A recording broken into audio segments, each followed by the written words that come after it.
A vida que vale a pena ser vivida.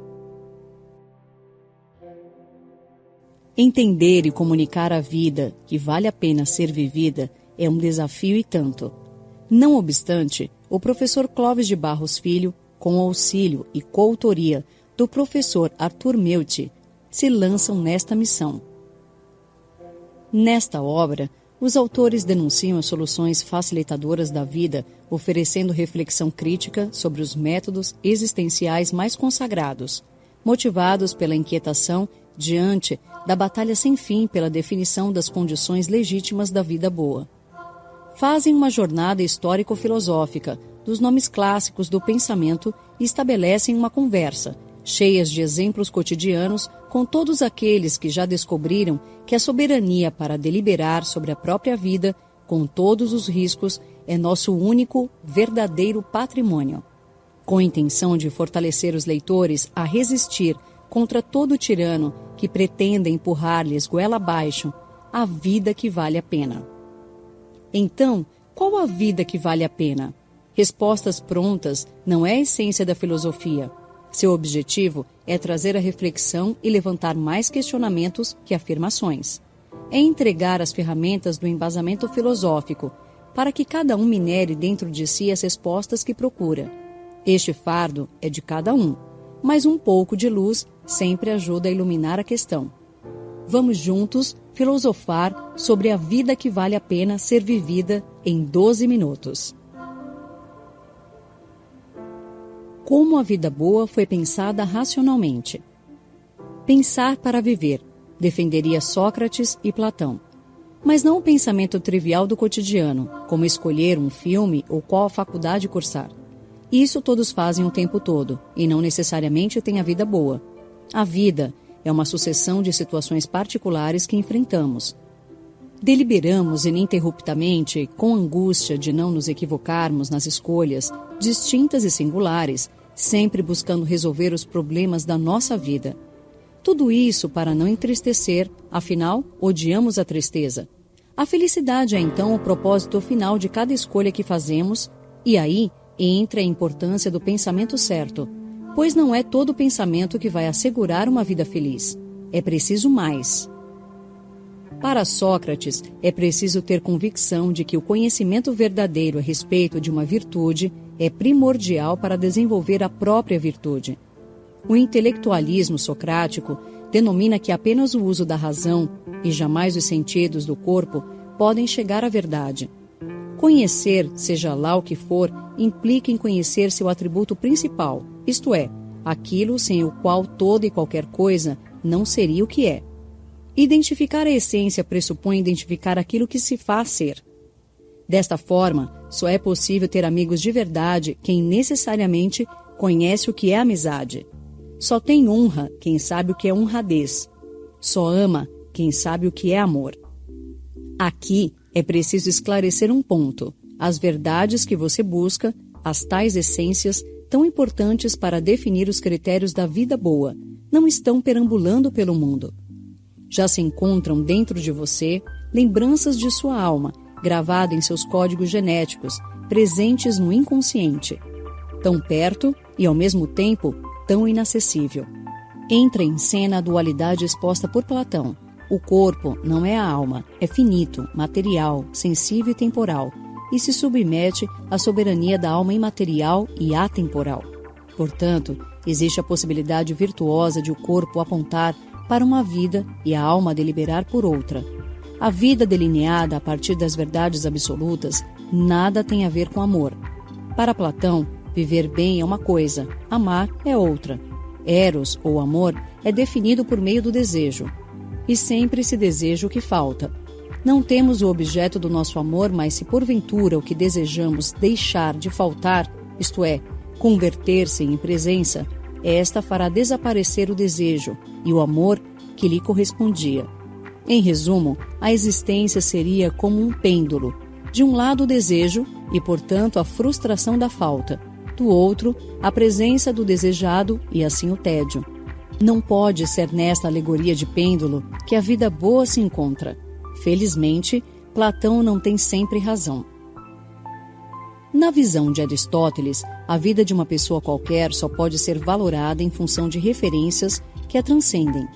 Para pensar sobre a melhor maneira de viver, é preciso olhar para fora de si como parte de um todo.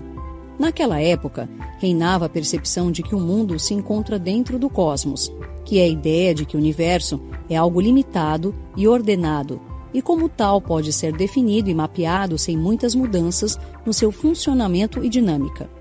Tudo que existe no mundo são do jeito que são porque, sendo assim, estão maravilhosamente adequados para fazer uma atividade que lhes cabe.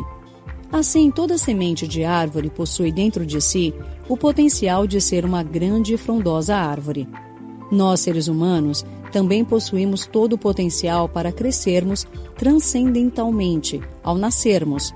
Para isso, é que aperfeiçoamos nossas habilidades em busca da excelência. O seu talento é o que o cosmos quer que você faça, como se fosse a finalidade que você veio desempenhar no mundo a fim de contribuir para o bom funcionamento das coisas. Há pessoas com as mais diversas habilidades natas, dom para música, números, lidar com outras pessoas, cozinhar, escrever e falar, dentre outras que muitas vezes nem nos damos conta que são talentos.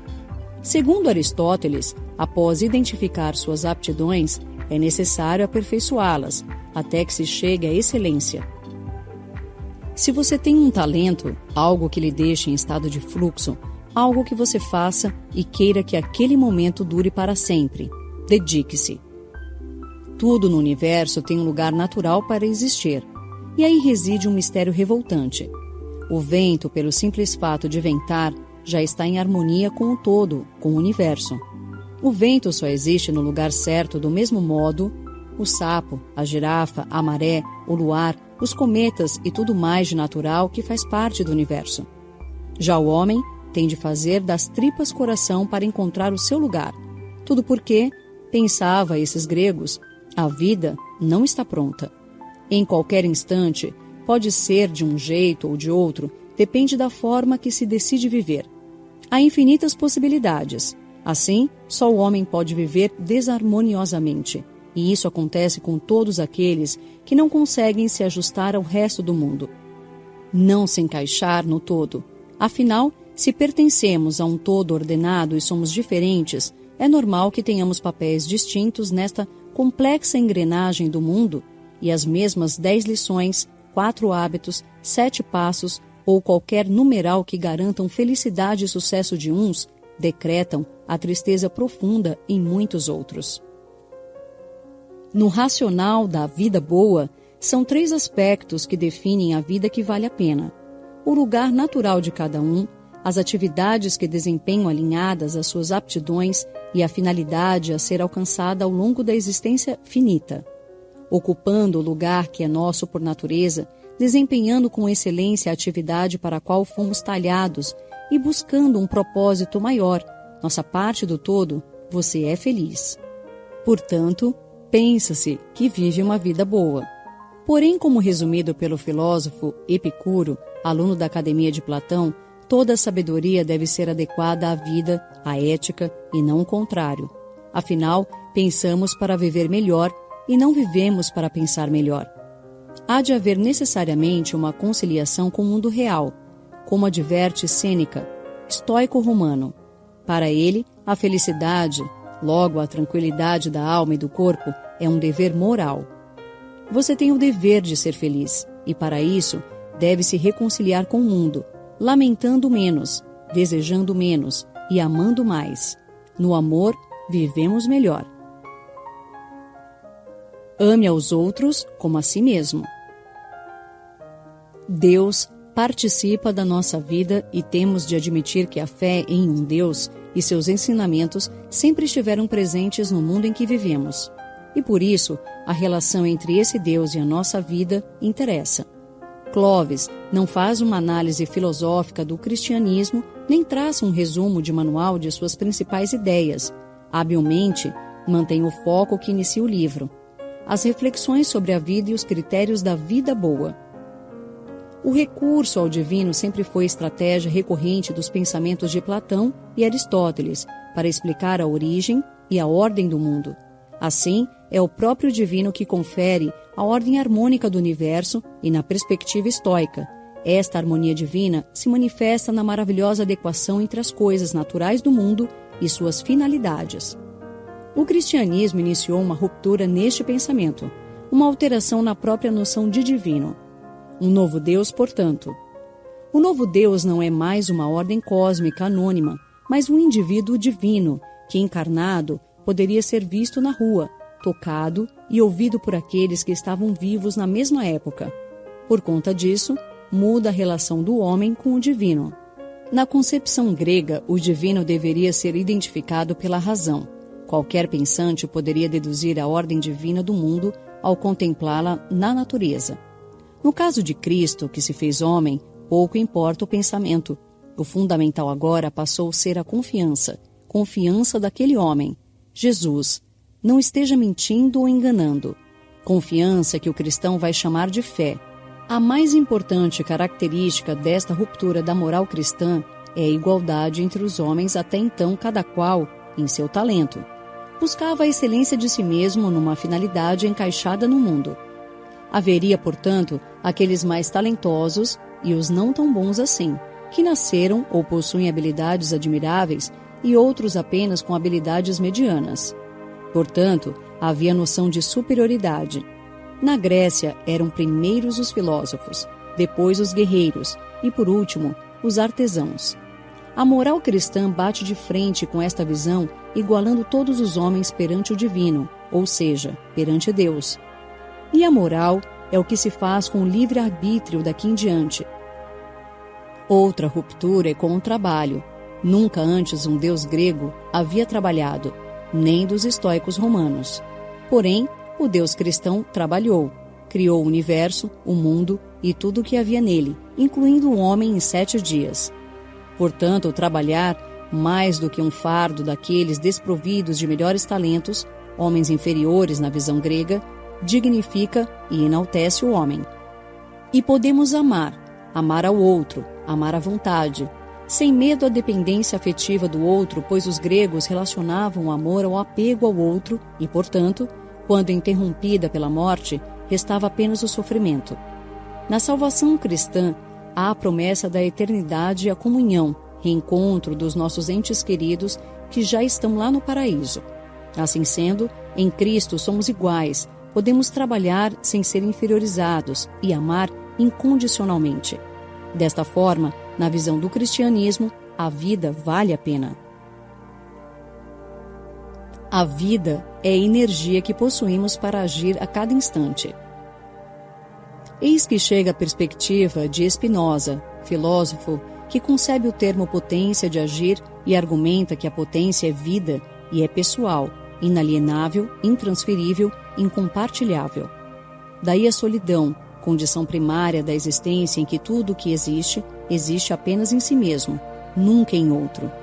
No entanto, embora sendo outro em relação a nós, todo esse resto de mundo que não sai da nossa frente interfere na nossa potência. Em outras palavras, a potência é só nossa, mas está à mercê do resto do mundo. Para Spinoza existe apenas o real, pode ser chamado de mundo ou universo, mas não pode ser-lhe atribuído nenhum adjetivo. Tudo é o que é e pronto. Não há beleza ou feiura, justiça ou crueldade, caos ou ordem. Estes são traços que atribuímos ao mundo que advém apenas dos desejos de nossos corpos e expectativas de nossa mente, e o mundo é constituído por partes que se somam no todo, em tudo que existe quando se relacionam. A rigor, o que estamos chamando de mundo é o todo das relações entre todas as partes. Por isso, não se trata de um simples ajuntamento. Afinal, o todo impõe sua lei, sua finalidade. Ora, se uma parte age sobre a outra, significa que produz efeitos sobre esta outra parte, transformando-a, determinando-a ser diferente do que era antes da ação e vice-versa.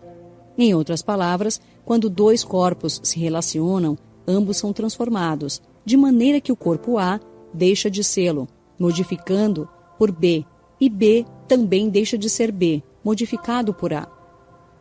O homem, que é todo constituído de partes, também é parte. Somos todos partes do mesmo todo. indissociáveis ao mundo ou à natureza como tudo mais. Viver é relacionar-se, é estar em relação com o mundo. A vida de ninguém pode ser analisada supostamente pelo que é ou deveria ser, mas pelo que acontece conosco no mundo, na medida que somos efeito do mundo com o qual nos relacionamos. Seu corpo mantém com o mundo uma infinidade complexa de relações com um grande número de efeitos simultâneos sobre você. Mas nem sempre nos damos conta de como o mundo nos afeta. Por isso, muitas vezes, não percebemos a oscilação de potência que o mundo determina sobre nós. Esses efeitos não são lógicos, compreensíveis ou organizados. O mundo faz do seu corpo uma arena de efeitos contraditórios, da qual você não tem como se dar conta completamente. Isso explica o fato de você ir se convertendo no que é, sem entender muito bem o porquê. Apesar de muitos efeitos na relação com o mundo nos escapar, é legítimo que lutemos para nos defender. Ensejamos encontros agradáveis com o mundo, nos aproximando de tudo aquilo que nos encanta e procuramos distanciar de encontros desagradáveis. É difícil exercer com maestria essa função, pois viver é a sucessão de encontros inéditos com o mundo, porque a cada instante nosso corpo é sempre outro, o mundo que o encontra também. Nosso corpo, num instante de existência no mundo, é radicalmente singular. Nada é absolutamente igual. Como estamos em constante relação, nosso corpo está ininterruptamente passando de um estado a outro. Ora, estas passagens, que nos constituem instante a instante, não se equivalem e podem ser mensuradas a partir de um critério: nossa potência de agir. Algumas passagens são boas, outras más. Assim, quando passamos de um estágio menos potente para um estágio mais potente, podemos dizer que ganhamos potência de agir e o contrário, perdemos potência de agir. Estas passagens têm nome. Quando são boas e com elas ganhamos potência, denominam-se alegria. Quando são ruins, implicam perda de potência, denominam-se tristeza. Dessa forma, o mundo é bom quando se alegra e ruim quando se entristece. Como a nossa potência é o nosso próprio ser, a alegria nos aproxima de nossa essência, nossa perfeição. Alegria é o âmago da vida boa, tristeza, o seu contrário. E nós? Somos natureza. Por isso, existir é insistir. É afirmarmos-nos no mundo. Tudo o que é, todo ser, esforça-se para continuar a ser. Este esforço é do corpo e da alma que lutam pela alegria o mais que podem. Esforços em paralelos. Diferentes manifestações da mesma substância. E assim vamos que vamos em luta pelos encontros alegres de nosso corpo com o mundo. Por evitar os tristes, por imaginar coisas que aumentam a potência de agir do corpo e a potência de pensar da alma. Bem como por evitar as imaginações que enfraquecem, que refreiam a ambos. Utilidade. E eu com isso? Ao longo da vida, somos cobrados o tempo todo, e aqueles que cobram esperam algo de nós. As notas da escola, prêmios nos esportes, aprovação no vestibular, novas notas, processos seletivos e, finalmente, o início da carreira, onde tudo depende das metas, targets, goals, objetivos e etc. Excelência de resultados. A vida vai sendo julgada no pensamento filosófico do utilitarismo em função da eficácia, da produção de efeitos no mundo. Nesta concepção, os resultados de suas interações no mundo é critério hegemônico para identificar a vida que vale a pena. Na perspectiva utilitarista, importa refletir e atribuir valor às nossas ações. O valor não está nem no que o agente faz, nem no que pretendia com o que fez, está nas suas consequências, ou seja, só saberemos se o agente agiu bem ou mal quando considerarmos o que efetivamente aconteceu a partir desta ação. Mas quais seriam os bons efeitos? Agiria bem aquele que se desse bem? Que conseguisse o que queria e alcançasse as próprias metas? Esta não é a concepção utilitarista, e sim a alegria do maior número de afetados pela ação. Em outras palavras, a ação boa é a que promove o maior bem-estar para o conjunto de pessoas. Importa a felicidade dos outros, de muitos outros. Estavam convencidos de que a vida de cada um só poderia valer a pena se os que nos cercam pudessem também viver dignamente. Assim, por maiores que fossem nossos esforços no sentido de uma evolução pessoal, a tristeza dos demais contamina nossa existência. De forma que os autores utilitaristas propuseram programas políticos sociais de caráter reformista, Tribunal Internacional, proibir punições corporais nas escolas, emancipação das colônias, Organização Internacional que assegura a paz mundial, criação de caderneta de poupança, entre tantas propostas que ao longo dos séculos foram ou não executadas. Porém, Kant não admite que os utilitaristas tenham razão para o critério de vida boa. Para os utilitaristas, o agente que realiza a ação deve promover efeitos positivos na maior quantidade de pessoas, mesmo que para isso deva agir de forma a se entristecer, de diminuir sua potência. Para Kant, os efeitos de uma ação não são um bom critério para definir o valor da sua deliberação, porque esses efeitos não estão sob o controle de quem a delibera. Nada no mundo é bom em si mesmo. Tudo é o que é e será bom ou mal em função das circunstâncias particulares e das relações que mantiver com o mundo. A água é água e pronto. É a mesma que sacia a sede e que afoga. Assim, poderíamos exemplificar ao infinito e fica claro que nada pode ser bom ou mal por si mesmo, a não ser a boa vontade. A vontade não é um talento natural e não pode se confundir com força, beleza ou inteligência. Também não é um instrumento para a ação. Não podemos usar a vontade por uma razão. É ela que usa. Assim, a vontade nunca é meio, mas agente deliberador. Em outras palavras, temos primeiro o talento natural, como a força física. Em segundo, o uso deste talento, digamos como carregar malas, e em terceiro, a vontade, a deliberação de colocar a força para carregar malas. Toda vontade pressupõe uma deliberação da razão, então não se confunde com desejos, pois se a vida fosse apenas satisfazer desejos do corpo, seríamos como os outros animais, limitado à sobrevivência. Mas a natureza nos deu razão. Toda deliberação racional implica em dois elementos, a finalidade e o motivo. Mas a boa vontade, para Kant, só decorre do motivo, isto é, o porquê da deliberação. Portanto, para Kant, o valor da ação não está nem nos seus efeitos, nem na materialidade da conduta. Está no motivo que tem o agente para agir do jeito que agiu. E aqueles que agem conscientemente de forma a diminuir a própria potência. Kant responde que no âmbito coletivo, o homem é cultural e político. Assim sendo, a noção de dever transcende a própria existência. Rousseau desenvolve o pensamento, afirmando que o ser humano, antes de tudo, é um ser de razão e liberdade. Ele tem preferências e seu comportamento é fortemente influenciado pelo ambiente que o cerca, como os animais. No entanto, contrariando a esses, o homem pode se governar. Sua razão o faculta a orientar-se, fixar-se objetivos, dotar-se de princípios, pois sua vida requer mais do que sua natureza oferece. Enquanto os animais apenas reagem, os seres humanos deliberam. Por isso, estamos condenados à liberdade de definir a própria vida. Para Rousseau, a vida vale a pena quando se convive harmoniosamente dentro de uma sociedade com valores morais bem definidos. Um ser feliz é aquele que é fiel aos seus próprios valores, aquele que é fiel aos seus sentimentos, cumpre com sua palavra e seus compromissos, que vive de acordo com aquilo que prega. Notas finais. Não é fácil escolher a melhor maneira de viver. Para optar por uma, temos que preterir muitas outras, todas que passarem pela nossa cabeça segundo critérios de cuja eficácia não temos nenhuma certeza. Para nós, as lições chaves podem ser assim destacadas. Da vida não tiramos férias, ela não está pronta, deve ser construída à medida que se vive, independente da escolha, sempre pairá a suspeita do erro, do arrependimento.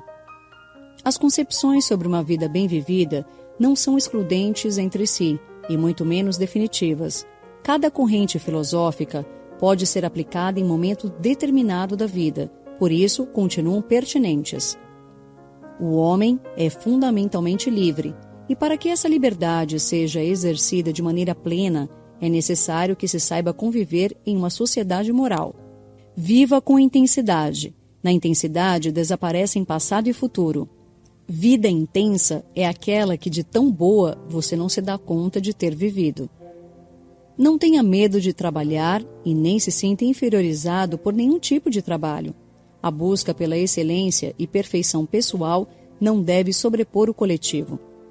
Saiba que a vida que vale a pena ser vivida é exatamente esta que você desfruta, neste exato instante, mas com tudo que tem direito, altos e baixos, sonhos e desilusões, fracassos e vitórias, recheadas de você exercendo a liberdade de ser você a cada instante. O autoconhecimento é a chave para descobrir os critérios que você valoriza para fazer a vida valer a pena.